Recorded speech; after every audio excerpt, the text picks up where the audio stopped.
Well, Bill, Dr. Daniel Dennett was one of the four horsemen of the new Atheist. It was Dawkins, Hitchens, Harris, and Dennett.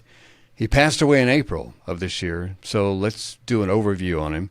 His research centered on the philosophy of mind, the philosophy of science, and the philosophy of biology, particularly as those fields relate to evolutionary biology and cognitive science. The bulk of his teaching career was at Tufts University, and he famously called your speech at the Greer Herd Forum in New Orleans a virtuoso. That was in 2009, Bill. Yes, I was part of the Greer Herd Forum at New Orleans Baptist Theological Seminary, organized by Robert Stewart. And the paper I presented was on theistic arguments, arguments for the existence of God. And I responded to some of the criticisms of these arguments, including Dennett's own criticisms, and exposed how fallacious they were. And when he got up to respond to my paper, to my shock, he said that was a virtuoso performance. And then his response to my refutations of his objections was this. He said, I guess what this shows is that when you have arguments for obviously false conclusions that are based on really convincing premises, then you need to go back and examine those premises and try to find the mistake. In other words, he was so closed-minded that since atheism is true, these theistic arguments had to be fallacious, even though he couldn't find the fallacy. They just had to be wrong. That is an illustration of how set in concrete his views were. In a New York Times article that was just written, Jonathan Candle said of Dennett, quote, espousing his ideas in bestsellers, he insisted that religion was an illusion, free will was a fantasy, and evolution could only be explained by natural selection, end of quote. And that last line is significant because many evolutionists, like Stephen Gould, said that natural selection was only one of many factors in the process. That Dennett was criticized. He seemed to think that it was the whole show, Bill. Well, I hope that this Jonathan Candle has misrepresented Dennett's views, because if he hasn't, they're just terribly ignorant. The person who is wedded to natural selection as the key to evolutionary biology is attached to an obsolete paradigm in evolutionary biology, the so-called neo-Darwinian modern synthesis that prevailed from the 1930s to around the late 1980s.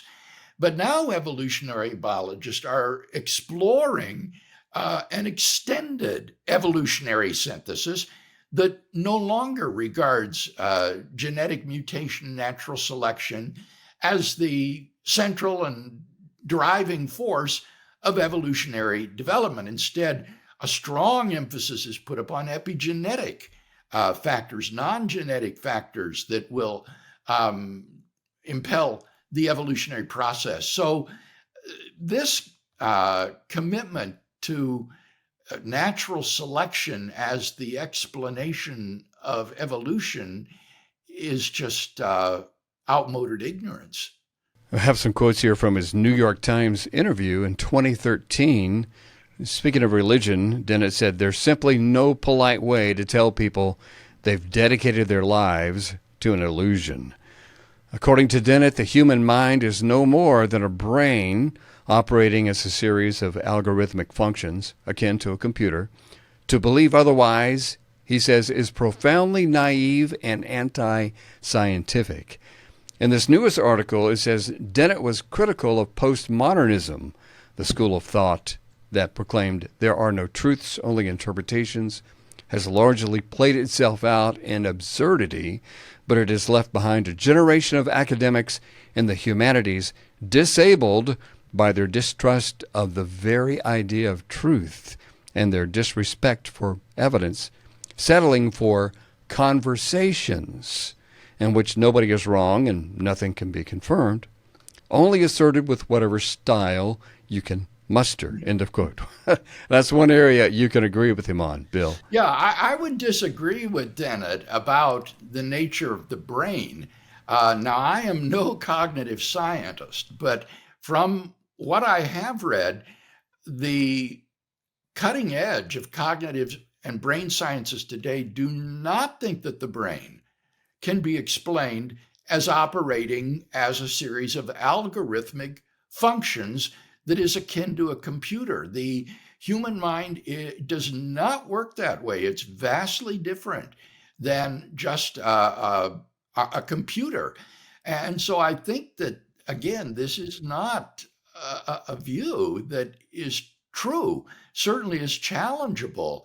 But as you say, Kevin, I think this sort of postmodern anti-realism that he vehemently opposed is indeed a blight on academia, and something that the Christian thinker should have no part of.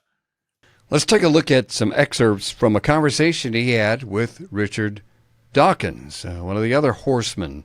This was at Dennett's home. In this first clip, he praises Darwin. Darwin's idea put together the two biggest worlds, the world of mechanism and material and physical causes on the one hand, the lifeless world of matter, and the world of meaning and purpose and goals. And those had seemed really just an unbridgeable gap between them. And he showed no. He showed how meanings and purposes could arise out of physical law, out of the workings of ultimately inanimate nature. Do you think Darwin successfully found the way to account for immaterial matter to produce mind, Bill? Well, in this clip, what Dennett describes are two worlds. One is the world of lifeless matter, materialism, and then the other is the world of meaning and purpose and goals. Well, as a biologist, Darwin didn't do anything to show how meaning and purposes and goals could arise out of inanimate nature. Those are philosophical concerns that cannot be settled by biology. At the very most, what evolutionary biology could show would be how the illusion of meanings and purposes and goals could arise out of inanimate matter by showing that they have selective advantage in the struggle for survival. But that would say absolutely nothing about the objective reality of meaning and purpose and goals in the world. And therefore, the theory does nothing to show how to successfully combine materialism and the world of meaning, purpose, and goals. On the contrary, the solution seems to be that you just deny the objective reality of meaning, purpose, and goals, and you're just stuck with the material world. And then, as you say, Kevin, you're still left with the question of how immaterial, or rather inanimate matter can result in mind and mental states. And that is an enormous philosophical problem that physicalists themselves will tell you remains unsolved. Here's the next clip, and they talk about gratitude. You know, I think gratitude is one of the wonderful human emotions and one of the great springs of, I think, a belief in God. You get up and you look around and you say, I'm so lucky to be alive. And this you is want so to be grateful. You want to thank I wish there was something somebody I could thank. Yes, exactly. And there's nobody to thank. Yes.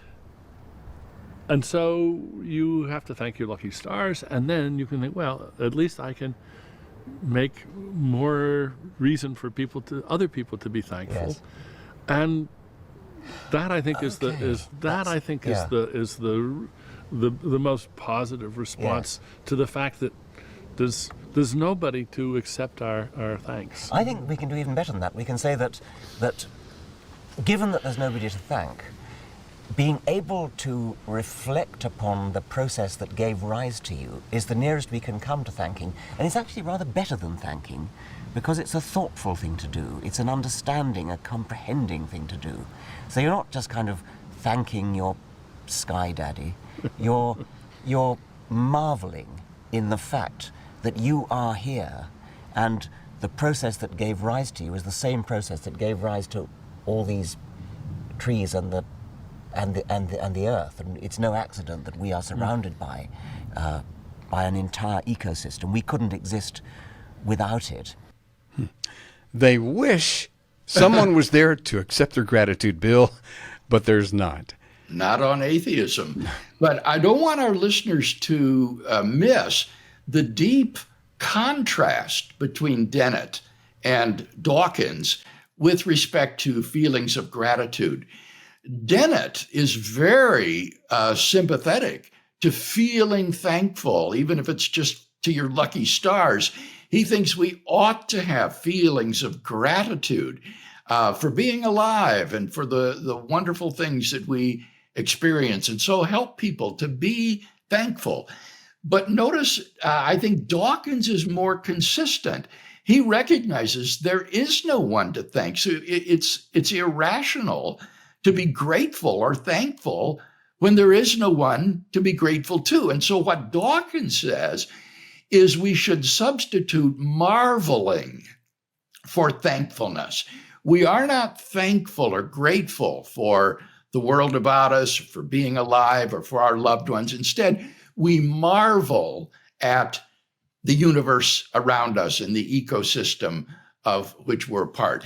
And I think that Dawkins is here the more consistent atheist compared to Dennett. There is no room for gratitude or thankfulness. You can simply marvel at the world around us. Now, the question is, however, obviously for atheism, what's the best explanation for this marvelous universe in which we live? Those of us who are theists would say that behind this marvelous universe lies an intelligent creator and designer of the cosmos who has made this incredible world in which we live. And therefore, both marveling and thanking are appropriate responses to what we see. I thought this next clip was interesting, Bill. Dawkins asked him about how information and the internet is changing us. Check this out. If you think back just 100 years, the tremendous isolation of people from each other, and I think most of the chaos and turmoil and violence that we see in the world today ultimately has its explanation in the fact that never before have people been so flooded with information about each other, and we're drowning in information about the planet, and we haven't accommodated it all yet, and there's a lot of growing pains, but we're getting there. And the growing pains show themselves in things like mental illness and things, I suppose. Yeah, it's a big topic, I know, but they confirm what I've been reading, Bill. There's a lot of mental illness, especially among young people, that many are attributing to the glut of information and social media. They call it growing pains in this. I suppose as a philosopher, you would tell us to make sure that there is a correlation before we go proclaiming it. I must say, I was rather surprised by their answer. I would have thought that they would stick to the new atheist line and say that despotism and religion are principal causes of the violence and the suffering in the world today. When you look at tyranny, such as we have in Putin's Russia and the invasion of Ukraine, which has resulted in the loss of hundreds of thousands of lives, not to speak of the wounded and the those who've been rendered homeless, or you think of the pending threat to Taiwan from China and President Xi, it seems to me that despotism is one of the principal sources of the violence and suffering in the world. And on the other hand, militant Islam, such as you find in Iran and in Hamas and Hezbollah, are sources of tremendous violence and suffering in the world. Islam is a religion that advocates violence in the propagation of the faith in order to bring all nations into submission to the faith of Islam. So I would have expected these more traditional answers from them, or as evolutionary biologists, that they would have pointed to our basic animal natures that are selfish and bent on self-preservation, and that therefore we are biologically prone to violence and physical attack or resistance to our fellows. When you think about the human species on this planet, we don't have a really good record of getting along with one another. There isn't any other species on Earth that is so responsible for wanton and wholesale slaughter of other members of the species as human beings. So I would see these as much more plausible sources of the violence and the suffering in the world than the internet and the information explosion. One more clip from the conversation with Dawkins. Here they bring up a popular atheist meme. Check this out. And when people bemoan their lot, or indeed bemoan the fact that life is going to come to an end, you're lucky to have had anything at all, is what I feel like saying to them. Stop moaning. Exactly. And we're not filled with fear and trembling at the thought that there were all those years before we were alive. So it shouldn't bother us that there are going to be all those years when we're not alive. Mark Twain, I think, said, I was dead for billions and billions of years before I was born and never suffered the slightest inconvenience. Yeah, right, sure.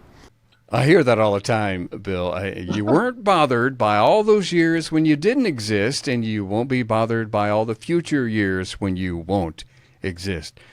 Personally, I don't find much consolation in that, Bill. No, I think this is a really stupid argument, Kevin. It fails to understand the asymmetry of time, that time has an arrow from past to future. And that's why we dread things that will happen, but not things that have happened. Or we look forward to and anticipate good things that will happen, but we don't anticipate good things that are in the past. There is an asymmetry to time that is reflected in human experiences like anticipation and dread. And so the difference between facing extinction and annihilation in death is wholly different from the fact that you did not exist before you came into being and began your life. Exactly. One more clip, and this is from our friend Cameron Bertucci's interview with Dr. Bob Stewart, who got to know Dennett. He was also at the Greer Herd Forum in 2009. In this clip, he talks about trying to share the gospel with Dennett over dinner, but it was interrupted. Let's go to the clip. And I looked him in the eye and I said, well, you know, Dan, I really am an evangelical Christian. And I really would like to see everyone give their life to Jesus Christ, even you. And then he launched into this soliloquy, and it was so informative about how he thought. He said, I'm not interested in the historical man, Charles Darwin. I'm interested in his ideas. And he said, why can't you Christians be like that with Jesus? Why does he have to be the issue rather than what he taught was the issue, what he thought? And so that told me that he put Darwin and Jesus on the same plane, that they were both great minds with interesting ideas that have proven to be highly influential, but that you could separate the men from the ideas. But it also told me that he was biblically illiterate. And my answer was, well, Dan, because it was Jesus who taught that he was the way and the truth and the life, and no one comes to the Father but through him. And it was like I'd hit him between the eyes with a 2x4. He didn't know that. Well, that's probably one of the best 10 or 20 known verses in the Bible, John 14:6. It wasn't like I was, going into Habakkuk, or some Old Testament, Lamentations chapter 3 sort of thing. And it was, there was a moment when I could see the scales fall away. And then someone else at dinner chimed in and said, besides that, Christianity's not a religion, it's a relationship. And I know what people mean when they say that. There's a good point that they're trying to make, that Christianity is a unique sort of religion, that it's not based on simply works, but grace, that sort of thing. And I agree wholeheartedly, but we lost him at that point because he was looking. Was that at a philosopher that said that? It was, but I'm not going to say who it was. It was not Alistair McGrath. I'm also certain it wasn't William Lane Craig. No, Bill wasn't there, and it was not anyone on the program for the Greer Herd Forum. So, well, several things to talk about there, Bill, but Yes. that really bothers me that the conversation got derailed like that. Mm-hmm. I think that this does emphasize to us that when we hear a friend sharing the gospel, it's best not to kibitz and put in your 2 bits. Let the person who is doing the sharing carry the load and don't interrupt into the conversation. Now, having said that, I think that the person who chimed in was making a very good point. What he was emphasizing to Dennett is that Christianity is not just a body of teaching, as Dennett seemed to think. It's not about teaching and doctrine. It's about a personal relationship with God through Jesus' substitutionary and atoning death.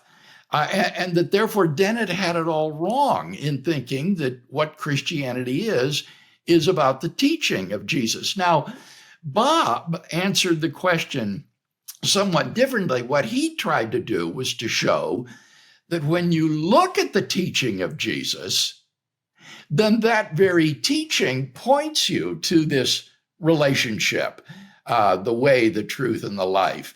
And that therefore, on Dennett's own view, that you want to look at the teaching of Jesus, this should point you to that relationship. But really, the other person was making the point simply more directly by saying that Dennett had not understood the essence of Christianity. The essence of Christianity is not the teaching of Jesus, it is Jesus. Yeah. Oh, and just really quickly, Bill, Dr. Stewart says somewhere else in that interview that he's talking about Dennett's biblical illiteracy, and he thinks some of that is because he taught in Boston, and you tend to be isolated or alienated from that in a capsule in Boston, and can be distant from the scriptures. We found the same thing with Dawkins. They both seem to be biblically illiterate. We all kind of live in our own little subculture. I tend to live and operate in an evangelical subculture, and so I'm not exposed personally to advocates of the other side. Fortunately, I read a lot of their writings and so familiarize myself with their views. But for someone like Dennett, he didn't run in Christian circles, and he didn't bother to read the works of Christian philosophers or theologians. And so he would indeed be ignorant of what Christianity is all about. Well, there are only two of the four horsemen left, Bill. And Dawkins is calling himself a cultural Christian these days. Any concluding thoughts on Dennett? Well, I would simply say that my experience at the Greer-Hurd Forum of interacting with Daniel Dennett was similar to Bob Stewart's. He had no good answer to the theistic arguments. He just exhibited a kind of closed-mindedness that wasn't open to following the evidence where it leads. And so even though he may have been a brilliant philosopher of mind or biology, he was not well informed when it comes to theism or natural theology.